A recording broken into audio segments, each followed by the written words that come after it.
Hello students, welcome to my Bengali study channel. Bengali study চ্যানেলের পক্ষ থেকে তোমাদের সকলকে স্বাগত। প্রিয় 2025 সালের একাদশ শ্রেণীর শিক্ষার্থী বন্ধুরা, আজকের অনলাইন ক্লাসে আমি তোমাদের জন্য বাংলা ছুটি গল্প থেকে মাত্র 2টি গুরুত্বপূর্ণ 5 মার্কের প্রশ্ন নিয়ে উপস্থিত হয়েছি। এই 2টি প্রশ্ন তোমাদের আপকামিং সেকেন্ড সেমিস্টার ফাইনাল পরীক্ষার জন্য অত্যন্ত গুরুত্বপূর্ণ।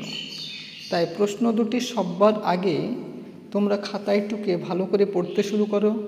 আমি আশা করি তোমাদের অবশ্যই একটি ভালো রেজাল্ট হবে। এবং আমি তোমাদের জন্য শুধুমাত্র এই 2টি প্রশ্নই আপলোড করছি না, এর পাশাপাশি আরও যে সমস্ত গুরুত্বপূর্ণ প্রশ্ন রয়েছে সেগুলো পরবর্তী নেক্সট ভিডিওতে আমি আপলোড করে থাকব। তোমরা অবশ্যই আমার এই চ্যানেলটিকে ফলো রাখবে। এবং যারা আর্থিকভাবে দুর্বল, যারা পিছিয়ে পড়া ছাত্রছাত্রী, যারা টিউশন পড়তে পারো না, সেই সমস্ত ছাত্রছাত্রীরাও শুধুমাত্র যদি আমার এই চ্যানেলটিকে ফলো রাখো এবং আমার এই চ্যানেলের ভিডিওগুলি দেখে খাতায় টুকিয়ে প্রশ্নগুলি ভালো করে পড়তে শুরু করো, তাহলে আমি আশা করি তোমরা অবশ্যই অন্যের চাইতে হলেও এক ধাপ এগিয়ে থাকবে।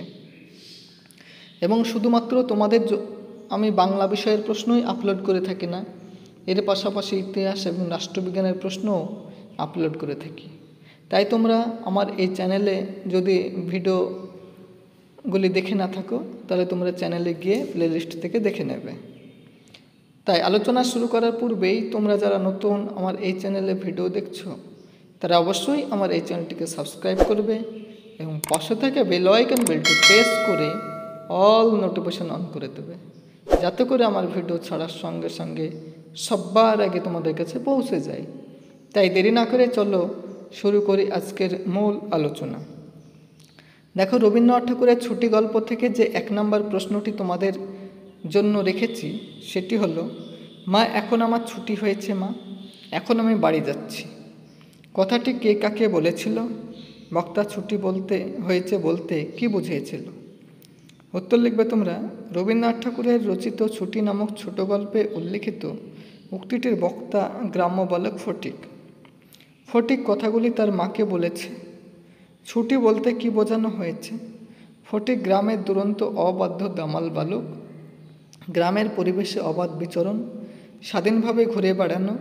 ফটিককে যখন হঠাৎ তার মামা কলকাতায় নিয়ে যায়, তখন ফটিক নিজেকে আর খুঁজে পায় না। শহর কলকাতায় ইটের পাথরের দেওয়ালে আটকে পড়ে যায়। সেখান থেকে বারবার তার গ্রামের কথা মনে পড়ে। বারবার সেই গ্রামের পরিবেশে ছুটে পালিয়ে আসতে চায়। ছুটি পেতে চাই, মামার বাড়ি তার কাছে কারাগারে মনে হতে থাকে। এমনকি মামিমার কাছে অবহেলা পেতে পেতে মানসিকভাবে বিপর্যস্ত হয়।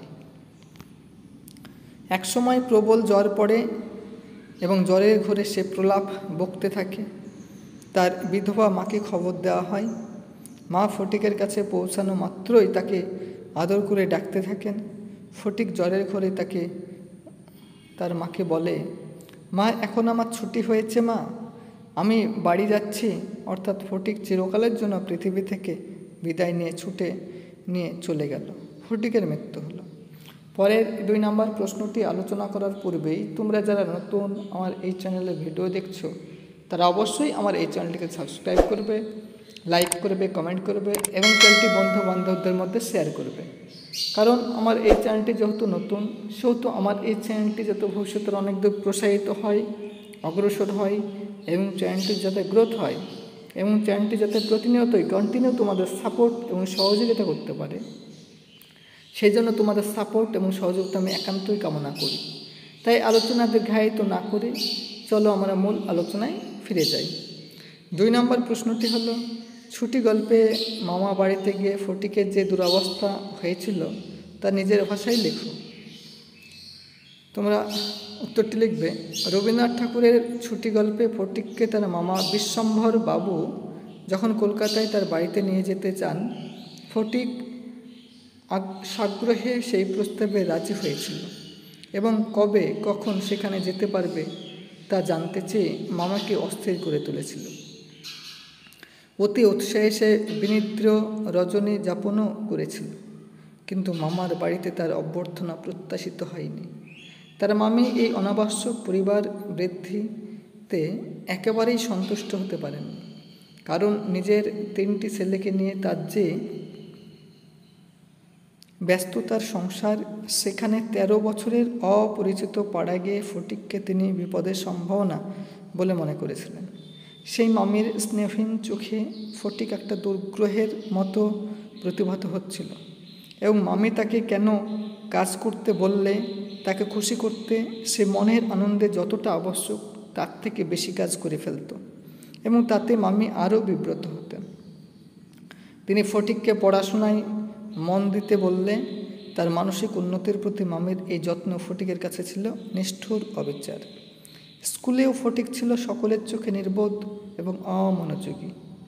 মাস্টারমশাই ফটিককে এতটাই মারধর ও অপমান করতেন এবং তার এতটাই দুরবস্থা হতো যে মামাতো ভাইরা পর্যন্ত তার সঙ্গে সম্পর্ক স্বীকার করতে লজ্জাবোধ করত। এর মধ্যে বই হারিয়ে ফেলায় তাকে আরও অপ্রীতিকর অবস্থায় পড়তে হয়। মামি সে কথা শুনে তীব্র বিরক্তি প্রকাশ করে বলেন, আমি তোমাকে মাসের মধ্যে 5 বার করে বই কিনে দিতে পারিনি।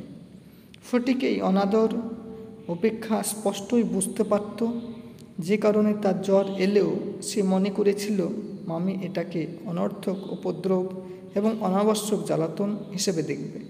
ঠিক এই কারণে সে মামার বাড়ি ত্যাগ করে, কিন্তু পুলিশের সাহায্য নিয়ে যখন তাকে ফিরিয়ে আনা হয় তখন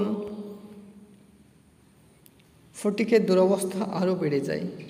অসুস্থ ফটিককে দেখে তার মামি পরের ছেলেকে বাড়ি পাঠিয়ে দিতে বলেন।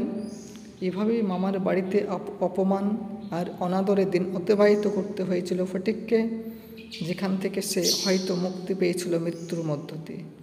এই যে তোমাদের যে ছুটি গল্পটি রয়েছে, এই ছুটি গল্পটি তোমাদের সবচেয়ে ভালো গল্প, এবং তোমরা যদি শুধুমাত্র এই ছুটি গল্প থেকেই 5 মার্কের প্রশ্নগুলো ভালো করে পড়ে থাকো, আমি আশা করি তোমরা এখান থেকে একটি বড় প্রশ্ন 5 মার্কের অবশ্যই কমন পেয়ে যাবে। তাই এইরকম নিত্য নতুন ভিডিও পেতে তোমরা অবশ্যই আমার এই চ্যানেলটিকে সাবস্ক্রাইব করবে, লাইক করবে, কমেন্ট করবে এবং চ্যানেলটি বন্ধু বান্ধবদের মধ্যে অধিক পরিমাণে শেয়ার করবে।